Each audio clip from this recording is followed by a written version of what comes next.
السلام علیکم۔ ایک یہودی رسول خدا صلی اللہ علیہ وآلہ وسلم کی خدمت میں حاضر ہوا اور بہت سے سوالات کیے۔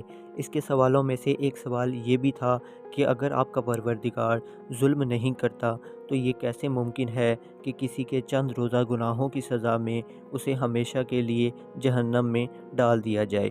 حضرت محمد صلی اللہ علیہ وآلہ وسلم نے اس سوال کے جواب میں فرمایا کہ وہ اپنی نیت کی بنیاد پر جہنم میں جائے گا۔ اللہ تعالیٰ جانتا ہے کہ اگر اس شخص کو دنیا کے باقی رہنے تک زندہ رہنے دیا جائے تب بھی یہ برے ہی کام کرے گا اور اللہ کی اطاعت نہیں کرے گا، چونکہ اس کی نیت اس کے عمل سے بھی زیادہ بری ہے، اس لیے اللہ تعالیٰ اس کی نیت کے مطابق اسے دوزخ میں ڈالے گا۔ اسی طرح جو ہمیشہ کے لیے جنت میں جائے گا اس کی بھی وجہ یہی ہے کہ اگر اسے دنیا کے خاتمے تک زندہ رہنے دیا جائے تب بھی وہ خدا کی اطاعت کرے گا اور اچھے کام کرے گا، اور اس کی یہ نیت اس کے عمل سے بہت زیادہ اچھی ہے۔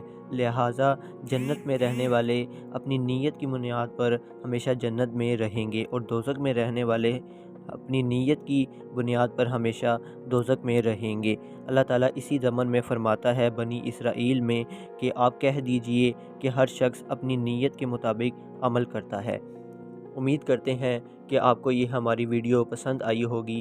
مزید ویڈیوز کے لیے ہمارے چینل کو سبسکرائب کریں اور بیل آئیکن کو لازمی پریس کریں تاکہ نیو ویڈیوز کی اپڈیٹ آپ کو سب سے پہلے مل سکے۔ تب تک کے لیے اللہ حافظ۔